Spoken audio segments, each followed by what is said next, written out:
안녕하십니까 여러분. 더위가 기승을 부릴 계절이 다가오는지 요즘은 길만 걸어도 등허리에 땀이 주룩 흐르는 듯한 기분이 드는 날씨가 쭉 이어지네요. 이런 계절이 돌아오면 저에게 일어났었던 지난 과거의 사건이 하나 떠오르는데 저에게 참 잊지 못할 사건이기도 하고 잊으면 안 되는 사건이기도 해서 아직 기억이 생생합니다. 제가 이 익명의 공간을 찾아와 사연을 쓰게 된 것도 모두 그때 있었던 사건을 여러분들께 이야기하고 싶은 마음에서 시작된 것이랍니다. 저는 지금 40대에 막 접어든 나이이고 지난 사건 모두 몇 년 전에 일어난 과거 사건이지만 이렇게 속 시원하게 털어놓기까지 꽤 오랜 시간이 흐르게 되었네요. 여자로서 이런 일이 치욕스럽게 느껴지기도 했고 제 자존심을 많이 깎아먹는 일이라 느껴지기도 했지만 세월이 흐르니 저도 성장을 했는지 의연해지게 되었습니다. 제가 어떤 일을 겪었는지 궁금하시죠?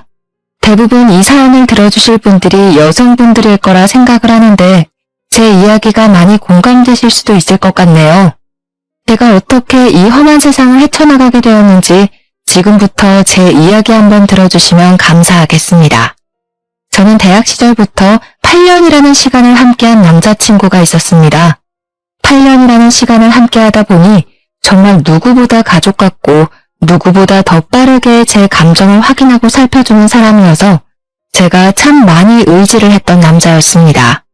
저희는 같은 대학을 나온 소위 말하는 캠퍼스 커플이었고 남들이 부러움을 살 정도로 알콩달콩하게 사랑을 속삭이는 커플이었습니다. 대학을 졸업한 이후에 저희 둘 다 평범한 회사원이 되었고 사회생활을 하면서 겪은 부당한 기억, 달콤한 기억을 모두 공유하며 오랜 시간을 만나왔습니다. 그렇게 오랜 세월을 함께했으니 당연한 수순으로 저희는 29살이 되던 해에 결혼을 약속하게 되었고 아직도 프로포즈를 받았던 그날이 생생하게 기억이 나기도 합니다. 저희 둘 다 같은 대학 같은 과를 나왔고 무려 8년이나 연애를 했던 장수 커플이었기 때문에 동기들 사이에서도 당연히 결혼을 할 줄 알았다며 주위의 축가를 한껏 받기도 했습니다. 저희가 청첩장을 돌리던 날 동기들을 전부 불러 모아서 파티를 열었는데 저와 같은 동기였던 여자친구 민지가 저를 정말 진심으로 부러워해 주었어요. 본인은 남자를 만나도 오래 사귀지를 못하고 일찌감치 헤어지곤 하는데 어떻게 8년이나 연애를 할 수 있냐며 비법을 전수해달라고 하기도 했습니다. 저는 민지와 친하게 지내던 사이는 아니었지만 제 남편처럼 자상하고 배려해줄 수 있는 사람을 만나면 가능한 일이라고 슬쩍 자랑을 섞어서 이야기를 했습니다. 민지에게 너도 너의 짝을 만나기만 하면 8년 연애는 물론이고 평생을 함께해도 괜찮을 거라는 생각이 들 거라고 용기를 주었습니다. 양가에서도 당연히 저희가 오래 연애를 했다는 사실을 알고 있었기 때문에 사실 결혼식을 올리겠다고 했을 때 반대를 할 곳도 전혀 없었습니다. 당연히 너희가 결혼을 할 줄 알고 있었다면서 시큰둥하게 언제 할 건데? 하는 식의 반응밖에 없었죠. 뭐 조금 허무하긴 했지만 사실 그만큼 함께한 시간이 있으니 반대를 하는 것도 이상하죠. 거기다가 둘 다 안정적인 직장 생활을 하고 있었기 때문에 양가에서는 둘이 알아서 잘 살았으면 좋겠다고 말씀을 하신 이후에 일절 상관을 하지 않으셨습니다. 식장을 정하는 것부터 드레스를 고르고 웨딩 사진을 찍는 것까지 준비하는 내내 딴지 한번 걸지 않으셨고 저희를 믿고 맡겨주셨습니다. 하지만 신혼집을 구할 때만큼은 저희 부부도 스트레스를 받게 되었는데 대출 문제로 걱정이 많이 되었기 때문이었습니다. 물론 직장이 있으니 직장인 대출을 받으면 되긴 했지만 이자라는 게 만만치 않게 나가더라고요. 둘이 벌어서 빚 갚는 데에만 돈을 다 쓰게 생겼더라고요. 그때 저희 아버지께서 고민을 조금 하시더니 노후자금 목적으로 구매를 해두신 아파트에서 들어가 살아보라고 양해를 해주셨습니다. 사실 그 집을 선뜻 내어주실 거란 생각은 못했던 터라 마치 로또를 맞은 것 같은 기분이 들었죠. 일단 저와 남편의 신혼집도 해결이 되었으니 행복한 일만 남았구나 생각했습니다. 시작부터 아무 걱정 없이 술술 잘 풀리는 느낌이라 행복했는데 이 행복은 뭐 역시 아주 잠깐이었습니다. 모두의 축복 속에서 결혼식을 올렸고 누구보다 행복하게 살겠다고 다짐을 한 것도 잠시. 1년이라는 시간이 흘렀을 때 저희 부부를 뒤흔드는 사건이 일어났습니다. 그것은 바로 남편이 다니던 회사가 크게 부도가 나게 되면서 남편 회사 직원들이 대거 실직자가 되어버린 사건이 일어났기 때문이었습니다. 회사 내부 사정으로 인해서 다른 외국계 계열로 인수합병이 되었는데 그 과정에서 직원의 80%가 실직 통보를 받게 되었고 제 남편 또한 예외는 아니었습니다. 남편은 저에게 미안해했지만 저는 남편이 금방 취직을 할 수 있을 것이라고 생각을 했기에 제 외벌이로도 한동안은 버틸만하다고 생각을 했습니다. 저는 남편에게 잔소리를 하고 싶지는 않았지만 젊었을 때 돈을 많이 벌어놔야 하지 않겠냐고 취업 준비를 소홀하게 하지 말라고 몇 번이고 부탁을 했습니다. 남편도 처음에는 빨리 취업을 할 것이라고 걱정하지 말라고 저를 안심시키며 큰 소리를 떵떵 쳤습니다. 하지만 이제 저희도 나이가 있고 경력직을 뽑는 자리에는 더 쟁쟁한 사람들이 몰려들고 하니까 남편의 취업이 생각만큼 잘 되지 않았습니다. 거기다가 요즘 시대가 엄청난 취업난에 시달리는 시대라고 하지 않겠습니까? 진짜 사람을 뽑는 곳도 없었습니다. 남편의 백수 생활은 한 달, 두 달 길어지기만 했고 그러다 보니 자연스럽게 남편도 집에서 노는 생활에 적응을 하기 시작했습니다. 원래 사람의 패턴이 무너지는 데는 하루도 채 걸리지 않는다고 하지 않겠습니까? 몇 개월을 집에서 놀다 보니 완벽한 백수가 되고 만 것입니다. 남편이 실직한 지 6개월이 지났을 때 저는 더 이상은 참아줄 수 없다고 생각을 해서 그때부터는 마음속에 있는 말들을 거침없이 내뱉으며 잔소리를 하기 시작했습니다. 남편에게 자격증이라도 따야 하는 거 아니냐? 언제까지 이렇게 집에서 놀고 먹으면서 계획도 없이 허송세월을 보낼 거냐고 했습니다. 그러자 남편은 시댁에다가 요즘 제가 스트레스를 너무 많이 줘서 사는 게 버거울 정도라는 식으로 일러바친 것이 아니겠습니까? 자기도 노력이라는 것을 나름 하고 있는데 와이프가 그걸 몰라준다면서 우는 소리를 한 거죠. 아니 휴대폰으로 아르바이트 사이트나 보고 있는 게 무슨 노력입니까? 차라리 이력서 같은 거라도 내고 구직 활동을 하거나 아니면 아르바이트라도 하면 제가 이해라도 하겠지만 그것도 아니었습니다. 그랬더니 시모가 저에게 버럭 성질을 내면서 이야기를 하시더라고요. 우리 아들한테 스트레스 좀 그만 줘라. 애가 살이 쏙 빠진 게 마음 아파 죽겠다. 남편 살이 5kg가 넘게 쪘는데요. 그게 뭐 자기가 편해서 찐 거겠어? 마음이 쏙 내려앉았다 뭐 이런 소리지. 앞으로 다 큰일 할 사람이니까 내버려두면 알아서 잘할 거다. 우리 아들이 어릴 때부터 말이야. 톡 한 번 썩여본 적 없는 진국 중에 진국이었어. 동네 아줌마들이 다 부러워했다니까. 말도 안 되는 소리를 하면서 남편의 편을 들어주는데 남편은 그 옆에서 자기 엄마가 최고라면서 알랑방귀를 뀌는 것이 아니겠습니까? 도대체 일러바칠 게 따로 있지. 부부간의 대화까지 일러바치면서 얄밉게 구는데 진짜 제 남편이지만 한 대 쥐어박았으면 좋겠다 싶을 정도로 짜증이 나더라고요. 그 이후부터 제가 무슨 잔소리만 하면 시모한테 일러대는데 한두 번은 시모의 남편 편드는 이야기를 들을만 했지만 날이 가면 갈수록 그 정도가 심해지더라고요. 나중에는 시모가 저한테 해도 너무한다면서 남편의 피가 말라야 멈추겠냐고 소리를 버럭 지르는 게 아니겠습니까? 너 우리 아들이 우습니? 연애할 때는 고분고분하게 굴더니 결혼하고 나니까 왜 우리 아들을 못 잡아먹어서 한 달이야?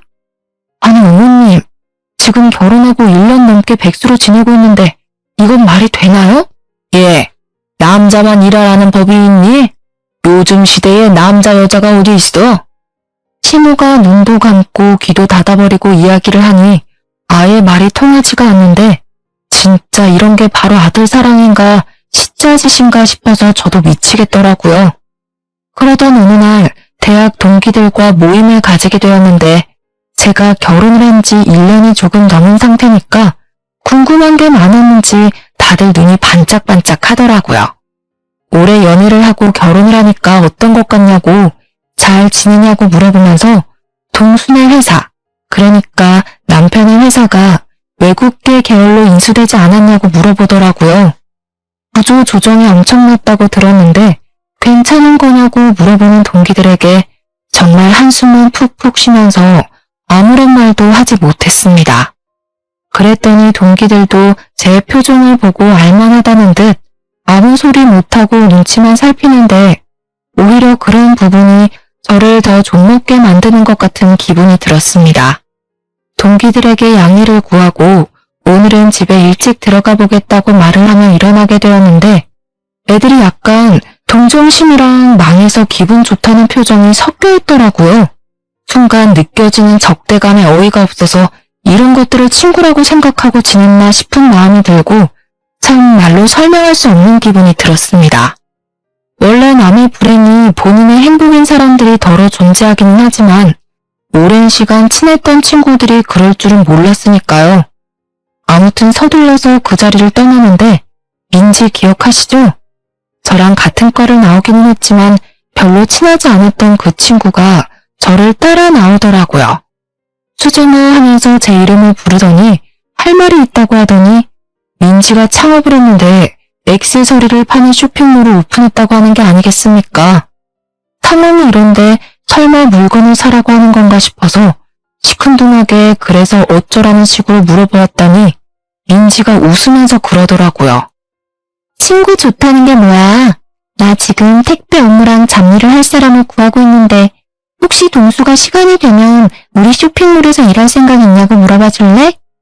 그 순간 저는 민지의 등 뒤에서 새하얀 빛이 보이는 듯한 기분이 들었습니다. 한마디로 제 구세주나 다름없어 보였죠. 민지는 사업장이 5인 미만 사업장이라 4대 보험의 혜택은 받을 수 없지만 업장이 커지게 되면 당연히 4대 보험까지 넣어주겠다고 하더라고요. 저한테 제가 동수 때문에 힘들어하는 게 너무 눈에 보인다고 남편에게 물어봐주고 하겠다고 하면 바로 출근시켜달라고 했습니다. 저는 집으로 달려와 민지가 했던 이야기를 남편에게 고스란히 전했고 4대 보험이 안 되는 것은 아쉽지만 나중에 해준다고 하더라 하면서 남편을 설득하기 시작했습니다. 언제까지 집에서 놀고 먹을 수만은 없지 않냐. 월급이 많은 편은 아니라도 그걸 벌어오면 우리 살림에 훨씬 더 보탬이 될 거라고 남편을 꼬시기 시작했습니다. 남편이 귀가 솔깃한 건지 업장이 어디에 있냐고 물어보더라고요. 저는 민지에게 남편이 궁금해하는 모든 것을 물어봐주고 연결까지 시켜주게 되었습니다. 드디어 남편이 1년 3개월 만에 백수 생활을 청산하고 민지가 운영하는 액세서리 사업장에서 일을 하기 시작했습니다. 남편도 저랑 같은 학교 같은 과이니 민지를 알긴 알았지만 민지랑 친하게 지내던 사이는 아니었습니다. 물론 그건 저도 마찬가지였고요. 대학을 다니던 시절에 민지에게 추문 같은 것이 꽤 많았었는데 애가 여우다 남자를 밝힌다 이런 소문이 퍼다했기 때문이었습니다.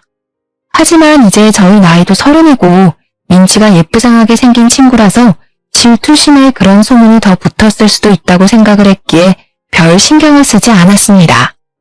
왜냐면 그 잠깐 동안 민지가 저희 부부에게 보여준 진심이 너무나도 순수했기 때문이었습니다.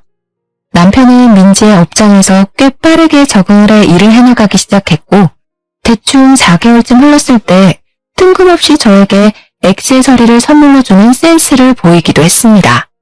꽤 비싼 브랜드의 목걸이였는데 남편이 저를 위해 선물을 사왔다는 것도 그렇고 센스 있게 제가 좋아하는 디자인인 것도 그렇고 그냥 너무 예뻤습니다.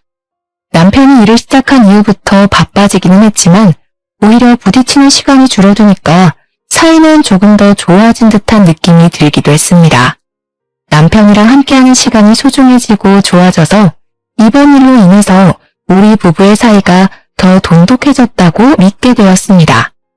몇 주 뒤에 여자 동기들이 밥이나 함께 하자며 저녁에 모이자고 해서 남편에게 민지도 이야기 전에 들었대? 하고 물어보니까 남편이 그러는 거예요. 민지가 친구들이랑 이상하게 잘 어울리지 못하는 것 같더라? 그 모임에 따로 초대받지 못했다고 하던데. 그래? 그러면 내가 민지한테 연락해서 같이 가자고 해봐야겠다. 저는 민지에게 바로 연락을 했고 같이 저녁 모임에 가자고 하니 너무 좋아하더라고요. 이렇게 순수한 친구를 왜 챙기지 않는 건지 다른 동기들에게 의문이 들었습니다. 아무튼 민지까지 불러서 여자 동기들 모임에 나가게 되었는데 아무래도 동기들 인식에 민지는 추문이 많이 따라붙은 친구이다 보니까 다들 꺼려하는 게 느껴지더라고요. 제가 나서서 오해를 풀어줘야겠다 싶어서 일부러 더 민지를 챙기기도 했고 30이 넘긴 나이가 되었으니 이제 그런 뜬소문은 잊어버리자고 했습니다. 민지랑 한참 이야기를 하고 있는데 민지가 덥다면서 셔츠 단추 하나를 풀더라고요. 근데 민지가 차고 온 목걸이 디자인이 너무나도 낯이 익은 겁니다. 남편이 저에게 선물을 해주었던 디자인과 똑같은 목걸이인 것이 아니겠습니까? 제가 빤히 쳐다보니까 그제야 제 목에 걸린 목걸이를 보더니 어색하게 웃으면서 같은 거네 하더라고요. 아, 나는 남편이 선물로 사줬어. 민지 네 덕분에 남편이 나한테 이런 선물도 다 한다. 아, 진짜? 나도 선물 받은 건데. 우연도 대박이다. 그날 분위기 좋게 잘 즐겼다고 생각하고 미련 없이 친구들과 인사를 하고 집으로 돌아오는데 동기 중에 한 명이 저에게 전화를 해서 받았습니다. 민지, 네가 데리고 나온 거라며? 우리 나이도 30인데 겉도는 동기들 하나하나 챙겨서 같이 놀면 좋지 뭐. 인맥이라는 게 어떻게 쓰이게 될지 모르잖아. 너 민지 소문은 알고 그러는 거야? 난 걔 좀 깨름칙해. 걔 대학 다닐 때도 말 많았잖아. 도대체 우리 나이가 몇 살인데 아직도 그런 걸 신경 쓰니? 수정이 네가 아무것도 모르네. 그거 뜬 소문 아니고 대학 다닐 때 캠퍼스 커플 브레이커로 엄청 유명했잖아. 나이 먹고서는 유부남이랑 불륜하다가 걸린 적도 있다던데. 정확한 사실인지는 알 수 없지만 그런 이야기를 듣고 나니 괜히 민지의 업장에 남편이 소개해준 것인가 하는 생각이 들면서 찝찝한 마음이 들었습니다. 여자의 촉이라는 게 진짜 대단하지 않습니까? 어쩐지 찝찝한 마음이 든다고 했더니 사건이 여기서부터 제대로 터지기 시작했습니다. 남편이 어느 날부터 계속 얼굴에 어두운 그림자가 드리우는 것이 아니겠습니까? 제가 남편의 수상한 행동에 참지 못하고 무슨 일이냐고 물어보았습니다. 사실 내가 그동안 말을 하지 못한 게 있는데 내가 용돈을 받은 거 모아서 주식 투자를 했는데 그게 진짜 초대박이 난 거야. 그래서 신이 나서 조금씩 돈을 모아서 투자를 했는데 투자금의 몇 배 이상의 돈이 불어나기 시작하는 거지. 그래서 내가 너무 신이 나서 그래서? 내가 대출을 받아가지고 크게 투자를 한 번 했는데 그 회사 주식이 갑자기 고꾸라지면서 원금을 다 잃은 것도 모자라 대출 빚을 지고 말았어. 저는 그 말에 너무나도 충격을 받아서 한동안 정신을 차리지 못하고 멍한 상태로 남편의 얼굴을 바라보기만 했습니다. 저는 도저히 혼자 감당해낼 수 있는 수준이 아니라고 생각이 들어서 시댁에 이 이야기를 했는데 정말 시댁에서는 뻔뻔하게 나오는 게 아니겠습니까? 남자가 살면서 그런 실수도 한 번쯤은 할 수 있지. 너도 돈 벌고 있지 않니? 같이 벌어서 갚아나가면 얼마 안 걸릴 거다. 저희가 부모님의 노후자금이나 다름없는 아파트에 들어와 대출 없이 살기 시작한 이유가 돈을 모으기 위해서였는데 갑자기 여기서 예상치 못한 구멍이 뚫린 거죠. 저는 고민에 쌓여 결국에는 이자를 지불하는 게 더 손해라는 생각에 붓고 있는 적금을 깨겠다고 했더니 남편이 저에게 기가 막힌 묘수가 있다는 게 아니겠습니까? 저는 지푸라기라도 잡아야 한다는 심정으로 남편에게 묘수가 무엇이냐고 물어보았고 남편은 우리가 위장 이혼을 하면 된다고 말을 하더라고요. 저는 순간 제가 무슨 소리를 들은 건가 싶어서 뭘 하자고 하는 거냐고 다시 한번 되물어봤는데 남편이 위장 이혼이라고 대답을 하더라고요. 내가 주식 투자를 한 사람들끼리 모여있는 톡방에 들어가 있는데 거기서 지금 다들 위장 이혼을 한다고 난리래. 투자 손실 난 것만큼 어쨌든 갚아야 하는데 내 명의로 된 재산이라도 지켜야 하지 않겠나 뭐 이런 의미로 한다더라고. 남편의 말에도 일리가 있다는 생각이 들었습니다. 모든 재산을 제 명의로 돌려놓고 위장 이혼을 하면 남편이 파산 신청을 해도 안전하니까요. 물론 이런 일이 불법이라는 것을 알고는 있지만 정작 제 코가 석자의 마당에 물불 가릴 때가 아니지 않겠습니까? 거기다가 남편이 계속해서 저를 설득해오니 저도 혹하더라고요. 어차피 주소만 시댁으로 바꾸는 거고 같이 사는 거야 문제가 없다고 서류상으로만 이혼을 하자고 하더라고요. 저는 한 달 동안 고민을 하고 남편의 꾸준한 설득 끝에 결국 위장 이혼이란 것을 하게 되었습니다. 저희 부부는 서류상으로 협의이혼을 진행했고 아이가 없었기 때문에 한 달 만에 이혼이 성립되었습니다. 그런데 이혼을 마무리 지은 그날부터 남편이 정말 제 눈에도 보일 정도로 변하기 시작했습니다. 저는 급작스러운 변화에 상황 파악이 잘 되지 않을 정도였습니다. 분명 우리는 서류상으로만 이혼을 했음에도 불구하고 남편은 정말 저와 이혼을 한 사람처럼 굴기 시작한 것입니다. 시댁에서 잠을 자고 오겠다고 언제 빚쟁이가 찾아올지 모르니 시댁에 붙어있는 게 좋겠다는 변명을 일삼았습니다. 시댁에서는 저희의 위장 이혼을 몰랐거든요. 남편이 굳이 위장 이혼을 하는 마당에 양가에 알릴 필요가 있겠냐고 했던 터라 말을 하지 않았던 것이었습니다. 남편은 그 이후에도 이 핑계 저 핑계 댈 수 있는 모든 핑계는 다 대면서 집에도 안 들어오기 시작했습니다. 맨날 무슨 돈이 있어서 그렇게 술을 마시러 다니는 건지 전화를 해도 안 받기 일쑤였고 문자를 보내봐도 다음 날이나 되어서야 겨우겨우 연락이 도착했습니다. 남편이 허튼 짓을 하고 다닐 사람이 아니라는 걸 그간 만났던 세월로 잘 알고 있지만 연락이 잘 되지 않으니 너무나도 답답했습니다. 혹시 빚쟁이들에게 해코지를 당하고 있는 건 아닌지 저는 매일매일 불안한 생활을 하게 되었습니다. 하도 걱정이 되니까 민지에게 가끔 남편이 일을 잘하고 있는지에 대해 물어보았고 민지는 저에게 출근도 잘하고 있고 일도 잘하고 있다는 상투적인 답장을 보내주었습니다. 그런데 자꾸 제 머릿속에 이러면 안 되지만 동기 친구들의 말이 문득문득 떠오르는 겁니다. 민지가 유부남이랑 불륜을 저지른 적도 있다던 그 말이요.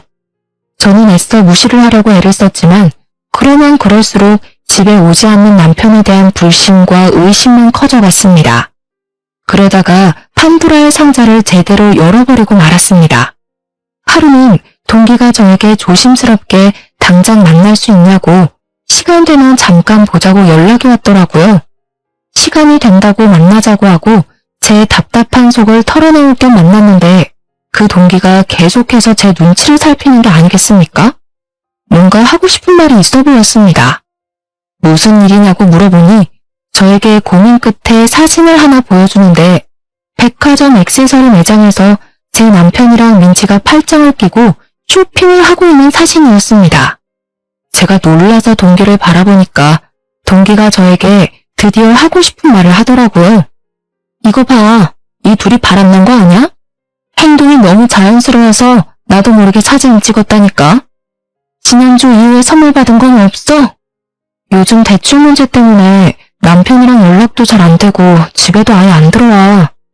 이 정신 나간 년놈들이 바람났네. 내가 민지 조심하라고 몇 번을 말했어? 걔 이런 적이 한두 번이 아니라니까. 내가 수정이 네가 민지 챙길 때 정신 나갔냐고 물어봤던 거 기억하지? 동기는 저에게 열불을 쏟아내며 말을 했지만 저는 그 사진에서 눈을 떼지 못하며 아무 소리도 듣지 못하는 사람처럼 한참을 멍하니 있어야만 했습니다. 그래서 저는 남편을 미행해서 제가 생각하는 것처럼 정말 둘이 바람을 피우는 게 맞는지 확인을 해보기로 결심을 하게 되었습니다. 드라마에서 보면 다들 잘만 흔적을 찾아내고 현장을 잡아내던데 현실과 드라마는 엄청난 차이가 있더라고요. 들키지 않으려고 애를 쓰다 보니까 남편을 놓치게 되는 일이 다반사였고 뭐 하나 제대로 된 정보를 캘 수가 없어서 저는 큰 마음을 먹고 개인 흥신소를 이용하기로 했습니다. 이 사람들은 전문가라는 확신이 있다 보니까 적어도 제가 찾아내는 것보다는 낫겠다 싶어서 거금을 주고 그 사람들에게 미행을 부탁했습니다. 역시 돈이 좋긴 좋은 건지 미행을 시작한 지 3주 만에 건수를 제대로 잡았다면서 연락이 왔더라고요. 흥신소 사람들이 찍어준 사진은 정말 전문가가 찍었다고 말을 해도 손색이 없을 정도로 완벽했습니다. 둘이 같이 밥을 먹고 술 먹고 같은 차를 타고 같은 집에 들어가고 정말 믿을 수 없던 남편의 불륜 현장 사진을 보고 저는 제 손이 부들부들 떨리는 것을 멈추지도 못하고 그렇게 분노에 휩싸이게 되었습니다. 어떻게 위장 이혼이라는 것을 한 지 5개월 만에 이런 일이 일어나게 된 건지 전 정말 이 두 연놈들의 계략에 넘어갔다는 생각 말고 다른 생각은 안 들더라고요. 하지만 제가 이대로 곱게 보내주면 안 되지 않겠습니까? 누구 좋으라고 제가 그런 짓을 하겠습니까? 이렇게 된 거 돈이라도 제대로 뜯어내야겠다는 생각을 하게 되었습니다. 이미 이혼이 마무리된 상태였기 때문에 위자료나 재산 분할 청구 소송을 할 수 없었거든요. 저는 남편에게 아무것도 모르는 척 연락을 하게 되었고 한참 만에 연락이 된 우리 남편은 저에게 퉁명스럽게 무슨 일 때문에 전화를 하냐고 물어보더라고요. 저는 남편에게 부부 사이에 무슨 용건이 있어야지만 연락을 해야 하는 거냐 말하고 싶었지만 큰 그림을 위해 꾹 참고 큰일이라도 난 듯 연기를 하기 시작했습니다. 여보 어떡해. 우리가 위장 이혼한 거 우리 부모님은 모르시잖아. 우리 엄마가 갑자기 계단에서 굴렀는데 허리를 다쳐서 뼈 수술을 해야 한대. 근데 허리 수술 엄청 비싼 거 알지? 혹시 내가 급하게 쓸 돈 없어서 그런데 당신이 좀 보내줄 수 있어? 내가 돈이 어디 있어? 우리가 빚 때문에 위장 이혼한 거 까먹은 거야? 그러면 시댁이라도 말을 해서 빌려면 안 돼? 아니면 민지한테 가불이라도 해달라고 하면 안 돼? 내가 민지 찾아가서 물어봐야겠다. 남편은 제가 일부러 민지 이야기를 꺼낸 줄도 모르고 무척이나 당황해하는 게 아니겠습니까? 제가 당장이라도 만나러 갈 것처럼 구니까 한참 고민을 하더니 알겠다고 하더라고요. 알겠어. 그러면 내가 한번 마련을 해볼 테니까 조금만 기다려줄 수 있어? 남편은 1시간 동안 돈을 빌리려고 알아보러 다니기라도 한 것인지 1시간 뒤에 저에게 정확하게 얼마가 필요한 거냐고 물어보았고 저는 일부러 큰 액수를 불렀습니다. 냅다 수술비 2천만 원에 입원을 장기간 하고 재활치료도 해야 하는 입장이니 넉넉하게 3천만 원 정도가 있으면 좋을 것 같다고 말을 했습니다. 제가 협의이혼을 했으니까 위자료를 못 받지 않았겠습니까? 제가 법정 위자료를 찾아보니까 대충 3천만 원 받으면 많이 받은 거라고 하더라고요. 특히 불륜으로 인해 유책 배우자에게 위자료를 받을 경우 그 정도 받을 수 있다고 해서 3천만 원을 부른 것이었습니다. 그랬더니 남편이 2시간 뒤에 제 통장으로 정말 3천만 원이라는 돈을 보낸 게 아니겠습니까? 남편이 순순히 보내주니까 돈을 더 뜯어내도 되겠다는 마음이 들더라고요. 저는 한신소에서 물어다 준 둘의 불륜 사진을 차곡차곡 정리를 해서 터트릴 준비를 했습니다. 그리고 한 2주일이라는 시간이 더 지난 다음에 남편에게 다시 한번 말을 했습니다. 우리 엄마가 수술을 한 번 더 해야 한다고 하는데 이번에도 구해다 줄 수 있어? 아니 수술비가 네 집 개 이름이야? 더 빌릴 곳도 없어. 그래? 우리 그럼 그냥 다시 합치자. 그게 무슨 소리야? 나 솔직히 내 이름으로 빚 없는 거 불안해. 당신이랑 같이 갚는다는 든든한 보호막이라도 있어야 내가 버티면서 살 수 있을 것 같아. 당신도 혼자 대출 빚 가진 거 불안하지 않아? 우리 같이 살면서 둘이 갚자 그냥, 응? 다시 혼인신고하자. 저는 말도 안 되는 소리를 하면서 남편에게 혼인신고를 다시 하자고 졸랐습니다. 하지만 남편이 제 말을 들어줄 리가 없지 않겠습니까? 민지랑 바람을 피우고 있는데 저랑 왜 혼인신고를 하고 싶겠어요? 자기가 다시 알아보고 돈을 빌려오겠다고 하더라고요. 다음날 남편이 저에게 1,500만 원의 돈을 보내왔길래 저는 정신 나간 듯이 웃어젖혔습니다. 이거면 충분하겠지? 한 500만 원 정도는 더 필요할 것 같은데. 야, 너는 모아둔 돈도 하나 없어? 도대체 여태 직장 생활하면서 돈을 다 어디에다가 쓴 거야? 나는 적어도 당신처럼 빚은 안 만들었잖아. 아무튼 500만 원 더 못 구해? 그럼 어떡해. 우리 그냥 다시 합치자니까. 나 불안해. 수술 못해서 우리 엄마 큰일 나면 사위가 나서 돕고 해야 할 거 아니야. 500만 원 더 구해와. 남편은 결국 제 억지 논리를 이기지 못하고 추가로 500만 원을 더 보내왔습니다. 제 통장에 찍힌 5천만 원이라는 돈을 보니까 마음이 엄청나게 든든해지더라고요. 저는 이제 마지막을 장식하기 위해서 모든 걸 다 터뜨리기로 마음을 먹었습니다. 당연히 모든 사람들이 알 수 있을 만큼 크게 쪽팔림을 주면서 불륜 사실을 폭로하고 싶었는데 대학 동기들 몇 명에게 말을 하니 너도 나도 도와주겠다고 하는 게 아니겠습니까? 정말 친한 동기 몇 명끼리 모여서 계획을 짜다가 기가 막힌 것을 알아냈습니다. 동문회 연말 모임이 코앞으로 다가왔다는 사실을 말입니다. 민지가 운영하는 액세서리 업장이 잘 되고 있는 상태였고 인터넷에 후기도 꽤 많이 올라오고 있는 중이었는데 이참에 이 사업장도 쫄딱 망하게 하고 싶었습니다. 저희들은 연말 모임에서 찌라시처럼 뿌릴 둘의 불륜 사진이랑 그동안 있었던 모든 일들을 정리해서 프린트물을 만들었고 만발의 준비를 해서 동문회 연말 모임에 참석했습니다. 그날 민지는 자랑스러운 동기상을 받기로 되어 있었는데 이게 사업이 잘 된 사람들이 허세를 떨듯 동문회에 기부를 하면 주는 상이거든요. 한마디로 나 돈 잘 번다 하고 자랑하면서 받는 상인데 저희는 민지가 상을 받으러 올라가는 타이밍을 노리기로 했습니다. 동문회 모임에서 따로 떨어져 앉아있긴 했지만 연신 눈빛을 주고받는 남편과 민지를 보면서 저는 피해 복수를 결심했습니다. 드디어 민지가 호명이 되어 상을 받으러 올라갔고 그 순간 저는 단상으로 성큼성큼 올라가 상을 수상하는 민지의 옆에서 프린트물을 뿌려댔습니다. 우리 여자 동기들은 각각 테이블을 돌면서 저 대신에 그 프린트물을 사람들에게 하나하나 전해주기 시작했습니다. 동문회에 온 선배, 후배, 교수님들 모두 할 것 없이 그 불륜 행각이 담긴 사진들을 보게 되었고 사람들은 충격적인 사실에 웅성웅성거리며 민지와 남편을 보더라고요. 아무래도 남편과 민지를 아는 사람들이 꽤 있었고 저랑 8년이란 세월을 연애했다는 것도 대부분 알고 있었던 사람들이니 충격이 컸을 법도 했습니다. 남편과 민지를 이상한 눈으로 바라보는 사람들이 늘어나자 그 둘은 얼굴이 사색이 되어서 발버둥을 치기 시작했습니다. 당연히 민지와 남편은 오해가 있는 거라면서 그런 사이가 아니라고 난리를 치며 가까운 테이블부터 돌면서 오해라고 아니라고 소리를 쳤습니다. 하지만 사람들이 모두 의심의 눈초리로 그 둘을 바라보자 남편은 저에게 다가와 제정신이냐고 이미 이혼한 사이인데 이게 무슨 짓이냐고 큰 소리를 치더라고요. 나 너랑 이혼하고 민지 만난 거야. 당당하게 이혼까지 했는데 우리 사이가 왜 불륜이야? 나는 불륜 아니야. 너 집착이 너무 심한 거 아니냐? 저는 그 말에 남편의 뺨을 연달아 3차례나 갈겨버렸습니다. 그러자 장내가 집중되면서 아무런 소리도 나지 않고 조용해졌습니다.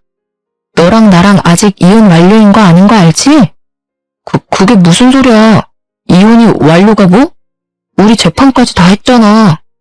나도 그런 줄 알았지. 사실 저도 몰랐었던 사실인데 이혼을 하고 나면 이혼 확정 신고를 구청에다 제출을 해야 했습니다. 남편과 저는 둘 다 잘 모르고 대충 협의 이혼으로 위장 이혼을 했었죠.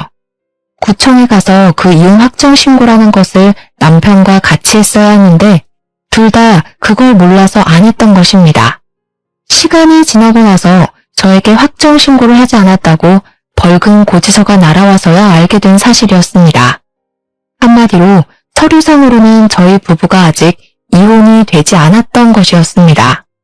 저는 이 사실을 마지막으로 밝히며 통쾌하게 깔깔거리면서 웃었고 남편과 민지는 사색이 되어서 입을 떡 벌린 채 한동안 말을 잇지 못하더라고요. 그럼 우리가 아직도 부부란 말이야 지금?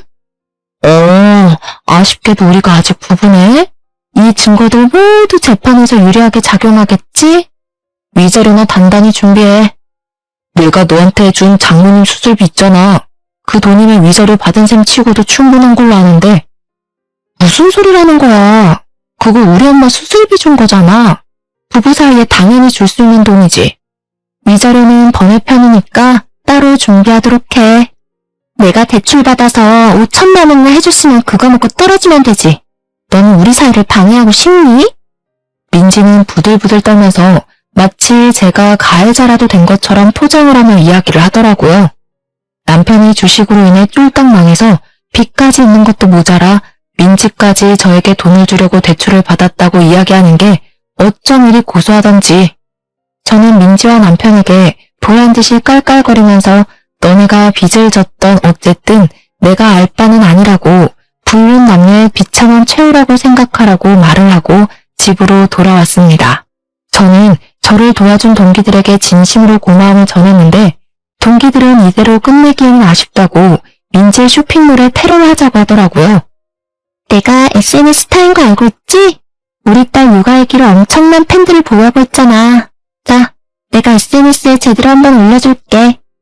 동기 친구 하나가 인터넷에서 영향력이 꽤 있는 유명인인데 쇼핑몰이 특정은 되나 누구인지는 아리송하게 SNS에 불륜 폭로 글을 올려주었습니다. 쇼핑몰 사장이랑 직원이랑 불륜 관계인데 그 직원 부인이 자기 절친이라고 글을 올려두니 정말 댓글이 정말 터지게 달리더라고요. 당연히 제 동기의 SNS를 구독하고 있는 사람들이 신상 정보를 하나둘 캐기 시작했고 곧 민지네 쇼핑몰에는 악성 댓글이 달리기 시작했습니다. 구매 후기에도 온통 불륜녀 투성이고 인터넷에 검색하면 자동 완성 기능에 땡땡 액세서리 불륜녀가 뜰 정도로 인터넷에서 화제가 되었습니다. 동문회 그 사건이 있었던 이후 딱 3개월이 지나서 민지네 쇼핑몰은 완전히 망해버리고 말았습니다. 저는 남편과 제대로 이혼을 다시 한번 하기 위해 이혼 소송을 걸게 되었고 위자료까지 받아내겠다는 일념으로 3천만 원을 청구했습니다. 남편이 이미 투자 실패로 인한 빚이 있고 민지도 저에게 5천만 원을 주느라 빚이 생긴 마당에 위자료 3천만 원까지 청구를 하니 시댁은 난리가 났습니다. 너네가 벌써 10수년을 함께한 사이인데 한 번만 눈 딱 감고 용서를 해줄 수는 없겠니? 우리 집안의 며느리는 너 하나뿐이다. 그동안 계속 저를 은근히 구박해온 시모가 깨갱하고 숙이면서 이야기를 하는데 고소한 마음이 들면서도 어이가 없더라고요. 저는 저 인간이랑 다시 합치고 뭐고 할 생각 전혀 없거든요. 돈이나 마련해 두세요. 민지와 남편도 저를 찾아와서 무릎을 꿇고 정말 사정사정을 했습니다. 사업장이 망한 데다가 갚아야 할 부자재 거래 대금도 있고 빚도 생겼다고 하면서 자기들이 사죄를 하겠다고 한 번만 용서를 해달라고 손이 발이 되게 빌었습니다. 저는 이참에 마지막 장식을 해야겠다는 아이디어가 떠올랐고 그들에게 물어보았습니다. 그럼 내가 너네 둘 헤어지라고 하면 헤어질 거야? 그러면 너네 둘이 서로 뺨 때리고 싸워봐. 그거 보고 내가 속이 풀리면 위자료 청구는 취소할게. 민지는 누나를 굴리면서 제 눈치를 보는데 그 말이 끝나기 무섭게 남편이 민지의 뺨을 확 치는 것이 아니겠습니까? 민지는 뺨을 얻어맞고는 지금 자기를 때린 거냐면서 남편의 머리채를 잡고 쥐어 흔들기 시작했습니다. 갑자기 둘이 치고받고 싸우면서 물어뜯는데 그걸 보고도 저는 별 감이 생기지 않더라고요. 통쾌하긴 했지만요. 도대체 얼마나 세기말 사랑인가 궁금했는데 고작 그런 걸로 서로 뺨 때리고 머리 쥐어뜯고 싸우는 꼴이 우습기만 했습니다. 제가 그 자리를 박차고 일어나 나오는데 갑자기 둘 다 거짓골을 하고 따라와서는 자기들이 이렇게까지 했으니 3천만 원 청구한 거는 물러주냐고 하더라고요. 내가 왜 그래야 하는데? 너네 둘이 싸우든 말든 헤어지든 말든 지지고 볶든 관심 없어. 나는 그냥 내가 받아야 할 돈 받는 거야. 너한테는 혼인 파탄 책임 위자료, 너한테는 상간녀 위자료. 그러고는 침 한 번 시원하게 그들의 발 앞에 뱉어주고 당당하게 뒤돌아 나왔습니다. 그 이후요? 당연히 제가 이혼 소송에서 승소를 했고요. 위자료 또한 1천만 원을 받게 되었습니다. 조금 아쉽긴 하지만 법원이 호락호락하진 않더라고요. 그래도 1,000만 원이라는 위자료를 각각에게서 챙기게 되었으니 총 7천만 원이라는 돈을 그 둘에게서 뽑아낸 격이었습니다. 신혼집은 부모님 명의였기에 남편의 짐은 다시 댁으로 보내버렸고 저는 다시 친정으로 돌아와 직장 생활 열심히 하고 있는 중입니다. 남편과 민지는 둘이 서로 뺨 때리고 싸운 이후에 감정의 골이 깊어진 건지 뭔지 헤어졌다는 소문이 귀에 들려오더라고요. 남편은 폐인이 다 되어서는 저에게 울면서 한두 번 전화가 오긴 했었는데 제가 미쳤다고 그런 전화를 받아주겠습니까? 차단했습니다. 저는 솔직히 속도 많이 상하기도 했고 우울함이 찾아오기도 했었습니다. 그런 찌질이를 10년이 넘는 시간 동안 내 사람이다 하고 지낸 게 억울해서요. 이 마음을 훌훌 털기 위해서 저는 마음치료소에서 상담을 받기도 하고 새로운 취미를 하나 가져보라고 해서 테니스까지 시작을 했습니다. 몸은 안 쓰다가 쓰려고 하니까 삐걱거리기도 하고 멍도 들고 힘이 들긴 한데 운동하면 막 아드레날린이 샘솟는 기분이더라고요. 우리 부모님께서도 저에게 고생 많았다고 잘 대처한 거라고 해주셔서 지금은 진짜 마음 다 털고 행복한 생각만 하면서 살고 있습니다. 몇 년이 지난 지금 저는 여전히 대학 동기들과 잘 지내고 있고 남편이랑 민지는 얼굴도 들이밀지 못하고 쥐 죽은 듯이 산다고 하더라고요. 이래서 남의 마음에 상처를 주고 뒤통수를 치면 안 된다는 걸 다시 한번 깨달았습니다. 결국 자기들에게 부메랑이 되어서 돌아오지 않겠습니까? 앞으로는 다들 저처럼 당하지 마시고 부디 정신 똑바로 차리고 세상을 살아가셨으면 좋겠습니다. 그리고 만약 이런 뒤통수를 맞았더라도 꼭 의연하게 대처하시길 바라면서 저의 글은 여기서 줄이도록 하겠습니다. 감사합니다.